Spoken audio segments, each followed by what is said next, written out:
This one is the second part of this paper in which we discuss section B.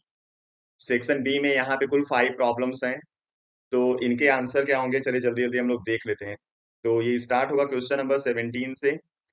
And according to question number 17 for the reaction this, यहाँ पे एक reaction mention है जिसके लिए एक data दिया गया है और उसी डेटा पे बेस्ड आपको कुछ आंसर्स लिखने हैं। तो चलिए सबसे पहले हम लोग डेटा देख लेते हैं।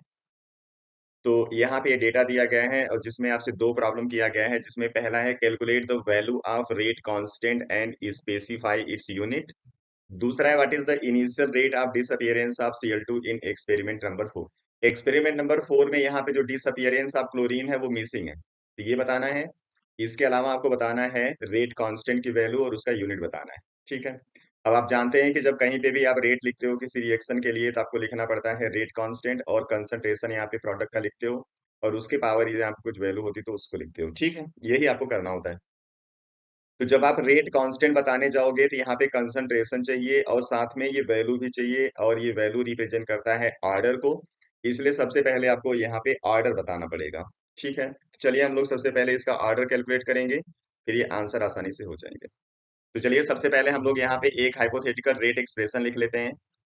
तो रेट इक्वल टू आप लिखोगे कि अब यहाँ पे जो कंसंट्रेशन होगा वो प्रोडक्ट का आएगा जिसमें दो प्रोडक्ट हैं, एक NO है और एक Cl2 है। अब इनके रिस्पेक्ट में ऑर्डर आप मान लो कि इसके रिस्पेक्ट में ऑर्डर M है और इसके रिस्पेक्ट में N। तो सबसे पहले आपको M और N कैलकुलेट करना है। अब इन तीनों एक्सपेरिमेंट के लिए अगर आप इस तरीके से रेट लिखोगे तो क्या होगा। पहले के लिए लिखोगे 0.6 इक्वल टू 0.15 के पावर M और 0.15 के पावर N।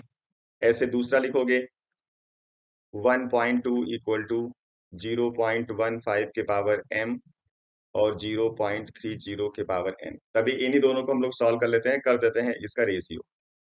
और जब भी आपको यहाँ पे MN बताना होता है तो आपको इन सारे एक्सपेरिमेंट में से दो दो का कॉम्बिनेशन यूज करना होता है, और ऐसा यूज करना होता है कि कोई एक कैंसिल हो जाए। जैसे हम फर्स्ट और सेकंड का रेशियो करेंगे तो ये वाला नंबर सेम है इसलिए कैंसिल हो जाएगा, आपको इस वाले से वैल्यू मिल जाएगी एक की। फिर दूसरे को यूज कर लो जो कैंसिल होता हो, या फिर कैंसिल नहीं होगा तब भी एक वैल्यू पता रहेगी, दूसरा निकल जाता है। ठीक है, तो यहाँ पे हम लोग M को कैंसिल कर देंगे और यहाँ पे इसको सॉल्व करोगे तो यहाँ पे 1/2 आएगा और इधर भी 1/2 आएगा पावर N। तो N यहाँ से कैलकुलेट कर लिए तो आपको वैल्यू मिल गई 1, क्योंकि इसके भी पावर 1 लिखोगे, बेस सेम रहेगा तो पावर को इक्वेट करना है, ये N इक्वल टू 1 आ जाएगा। ठीक। अब सेम ऐसे ही अब किसी भी दो को यूज कर लो क्योंकि N पता है M आ जाएगा, या फिर किसी ऐसे दो को यूज करो जहां पे N वाला टर्म कैंसिल होता होगा तो वहां से M आ जाएगा। तो हम लोग अगर यहाँ फर्स्ट और थर्ड का रेशियो लिखें तो ये कैंसिल होगा और यहाँ से वैल्यू आ जाएगी, तभी हम फर्स्ट और थर्ड का रेशियो लिखने जा रहे हैं। तो फर्स्ट है 0.6 इक्वल टू 0.15 के पावर M और 0.15 के पावर N।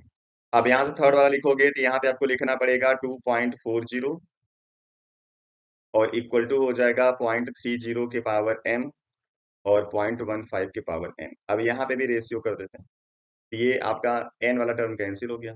इसको डिवाइड करोगे तो 1/2 के पावर M आएगा, इसको डिवाइड करोगे तो 1/4 आएगा। तो इसको लिख सकते हैं 1/2 के पावर 2, यहाँ पे लिख देंगे 1/2 के पावर M। तो M इक्वल टू आपको मिल जाएगा 2। यानी कि आपका जो रेट है वो क्या है कि कंसंट्रेशन ऑफ NO के पावर 2 और कंसंट्रेशन ऑफ Cl2 के पावर 1, यानी कि ऑर्डर हो गया टोटल यहाँ पे क्या 3। ठीक है, अब आते हैं इस आंसर पे।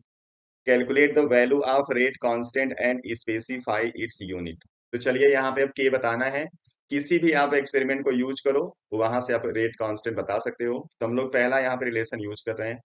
तो रेट की जगह आप लिखोगे 0.6 और के आपको बताना है। NO का कंसंट्रेशन है 0.15 और इसके पावर लिखना है 2। दूसरा है 0.15 और इसके पावर लिखना है 1। अब यहाँ से के निकालोगे तो 0.15 का स्क्वायर और 0.15 आके 0.6 को डिवाइड करेगा, और इसको सॉल्व करोगे तो आपको आंसर मिल जाएगा 177.77। ये तो हो गया इसका वैल्यू। अब बताना है इसकी यूनिट। अब ऑर्डर आपने जब 3 बता दिया तो 3 के लिए रेट कांस्टेंट की यूनिट क्या होती है आपको पहले से पता होता है, तब वही यूनिट लिखोगे। तो इसकी यूनिट क्या होती है, मोल पावर -2 लीटर स्क्वायर और सेकेंड इनवर्स, ये लिख दोगे, इसकी यूनिट हो गई। अब हम आते हैं इसके बी वाले पार्ट पे। What is the initial rate of disappearance of Cl2 in experiment 4। Same यही काम यहाँ पे करना है। अब यहाँ पे रेट बताना है कि आपको पता चल चुका है। तो आप लिखोगे यहां से रेट।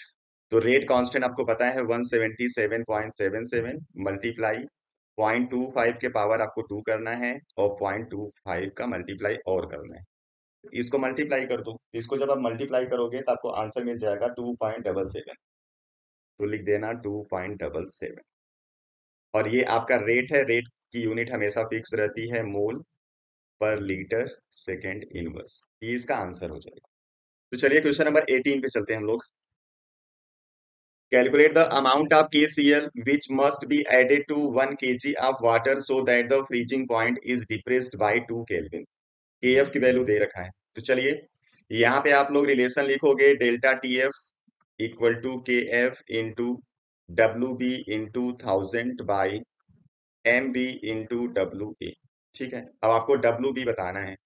तो WB इक्वल टू क्या हो जाएगा, delta TF MB WA divided by KF into 1000। यही आपको सॉल्व करना है।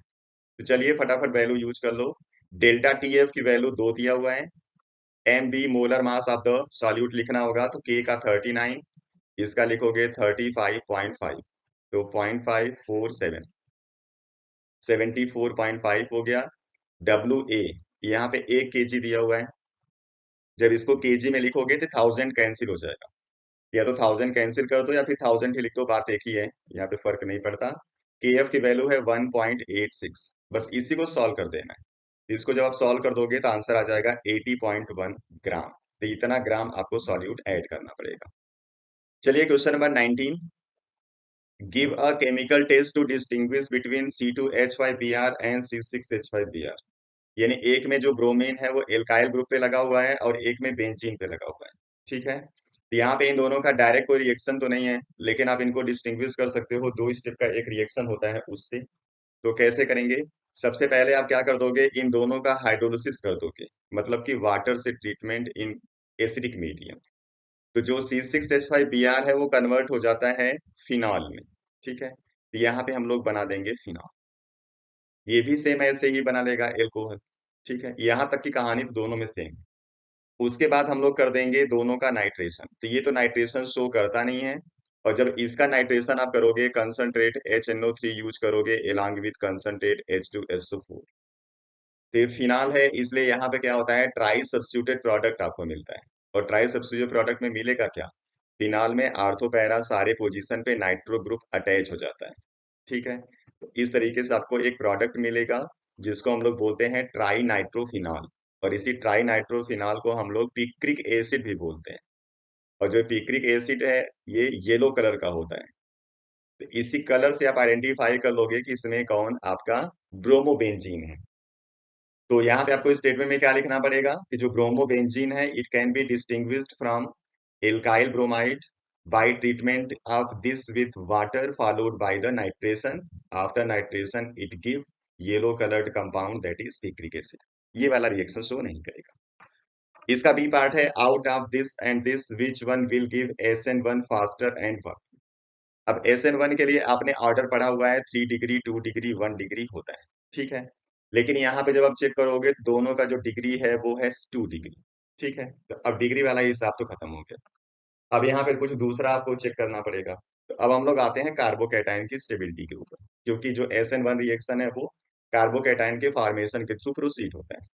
तो जब यहाँ से आप हेलोजन को हटा दोगे तो पॉजिटिव चार्ज यहाँ पे आएगा, और जब यहां से हेलोजन को हटाओगे तो पॉजिटिव चार्ज यहाँ पे आएगा। ठीक है, इसी पॉजिटिव चार्ज वाले कार्बन के साथ डबल बॉन्ड है और ये इसके अल्टरनेट पोजीशन पे है। तो जहां पे अल्टरनेट पोजीशन पे आता है वहां पे कॉन्जुगेशन होगा, यानी यहाँ पे कॉन्जुगेशन हो रहा है। इस वजह से क्या होगा, इसके रिजोनेटिंग स्ट्रक्चर बन सकते हैं, और यहाँ पे रिजोनेटिंग स्ट्रक्चर नहीं बनेंगे। तो the structure which form more resonating structure are more stable. ये कार्बोकैटायन ज्यादा स्टेबल होगा, इसलिए ये वाला ज्यादा फास्ट रिएक्शन शो करेगा SN1। इसका आंसर पहला हो जाएगा। चलिए क्वेश्चन नंबर 20 पे आ जाइए। Arrange the following compounds in an increasing order of their reactivity towards NH2OH। मतलब हाइड्रोक्सिल अमाइंस रिएक्शन शो कौन फास्ट करेगा, और इसका रीजन भी देना। ठीक है, तो इसका रिएक्शन होता कैसे इसको समझिए। तो यहाँ पे होगा क्या, डबल बॉन्ड O के साथ एल्डिहाइड कीटोन कुछ भी होगा, उसका रिएक्शन जब कराते हो NH2OH के साथ तो O और H2 वाटर के फॉर्म में बाहर जाते हैं और इसी कार्बन और नाइट्रोजन के बीच में डबल बॉन्ड बनता है, मतलब कि जो नाइट्रोजन होगा वो अटैक करता है कार्बन के ऊपर। तो जब नाइट्रोजन कार्बन के साथ बाइंड होगा तो यहाँ पे इसके साथ जो दो ग्रुप अटैच आप कर रहे हो वो ग्रुप छोटी साइज के होने चाहिए, अदरवाइज काम करता है स्टेरिक हिंड्रेंस। यानी यहाँ पे जो फैक्टर होगा वो स्टेरिक हिंड्रेंस होगा। अगर स्टेरिक हिंड्रेंस ज्यादा होगा तो यहाँ पे रिएक्टिविटी कम रहेगी। तब इन तीनों को चेक कर लेना है। तो पहला है एस्टेल्डिहाइड। एस्टेल्डिहाइड आप समझते हो इस तरीके से होगा। दूसरा है एसीटोन, CH3CO, ये इस तरीके से होगा। And methyl tertiary butyl ketone, आपको टर्शियरी ब्यूटाइल कीटोन बनाना है तो इस तरीके से होगा ये। ठीक है, तो यहाँ पे क्या होगा, इस कार्बन पे स्टेरिक हिंड्रेंस सबसे कम है इसलिए सबसे फास्ट रिएक्शन शो करेगा। यहाँ पे स्टेरिक हिंड्रेंस तो है लेकिन तो इस वाले से थर्ड वाले से कम है, इसलिए इसका सेकंड नंबर आएगा, इसका थर्ड नंबर आएगा। तो जो ऑर्डर होगा रिएक्टिविटी का वो इस तरीके से हो जाएगा। इसका बी पार्ट है, write the structure of the product form when cyclopropane react with semi carbazide. Cyclopropane आप समझ रहे हो, 3 कार्बन का एक साइक्लिक स्ट्रक्चर बनाना है और इस पे रहेगा कीटोनिक ग्रुप। अब इसका रिएक्शन कराना है सेमी कार्बाजाइट से। सेमी कार्बाजाइट क्या होता है, NH2 NH CO NH2। जो CO के साथ NH2 होता है वो कभी बॉन्डिंग में पार्टिसिपेट नहीं करेगा, दूसरा वाला बॉन्डिंग में जाता है, इसलिए ये O और H2 वाटर के फॉर्म में बाहर होंगे और इन्हीं को डबल बॉन्ड से आपको बाइंड कर देना है। तो जो प्रोडक्ट यहाँ पे बनेगा C के साथ डबल बॉन्ड N आ जाएगा, देन NH एंड CONH2, इसी को सेमी कार्बाजोन बोलते हैं। सेमी कार्बाजाइट सेमी कार्बाजोन में कन्वर्ट हो जाता है। ये इसका आंसर हो जाएगा। इसी का और वाला पार्ट है, give the structure and IUPAC name of the product form when propanone is reacted with methyl magnesium bromide followed by hydrolysis. ठीक है, प्रोपेनोन मतलब हो गया CH3CO, इसका रिएक्शन कराना है मिथाइल मैग्नीशियम ब्रोमाइड से, CH3MgBr से। तो पहले स्टेप में क्या होगा, ड्राई एसिड प्रेजेंस में ये जो CH3 ग्रुप है यहाँ पे अटैक करेगा और MgBr इस O के ऊपर जब इलेक्ट्रॉन यहाँ शिफ्ट होगा तब, तो यहाँ पे एक इंटरमीडिएट बनता है CH3 और यहाँ पे हो जाएगा OMgBr। अब इसकी कर देनी है आपको हाइड्रोलिसिस। तो जब हाइड्रोलिसिस कर दोगे तो O के साथ H आ जाएगा और MgBr OH के साथ बाहर चला जाता है। तो प्रोडक्ट आपको जो फाइनल मिलेगा वो मिलेगा टर्शियरी एल्कोहल, CH3 यहाँ पे आ जाएगा OH और बाहर हो जाएगा MgOHBr। ठीक है, जब भी ग्रिग्नार एजेंट आता है ना एल्डिहाइड कीटोन के साथ सेम ऐसी रिएक्शन आपको कराना होता है। अब इसी का आपको IUPAC नाम लिखना है, तो नाम लिख दो। 3 कार्बन का ये पेरेंट चेन हो गया, दूसरे पे मिथाइल ग्रुप है और दूसरे पे एल्कोहलिक ग्रुप भी है, इसलिए लिखोगे यहाँ पे 2 मिथाइल और प्रोपेनॉल 2 या फिर 2 प्रोपेनॉल। ठीक है, या फिर लिख सकते हो 2 मिथाइल प्रोपेन 2 ऑल, ऐसे भी चलेगा, तो जैसे अच्छा लगे वैसे लिख लेना। इसी में बी पार्ट है, carboxylic acid do not give characteristics reaction of carbonyl group explain why. अब कार्बोनिल ग्रुप की प्रॉपर्टी होती क्या है कि यहाँ पे कोई भी एल्डिहाइड या कीटोनिक ग्रुप होगा उसका जो इलेक्ट्रॉन है यहाँ पे शिफ्ट करता है, शिफ्ट करेगा तो इस पे नेगेटिव चार्ज आएगा और इस पे positive charge, and this one behave as a electrophile.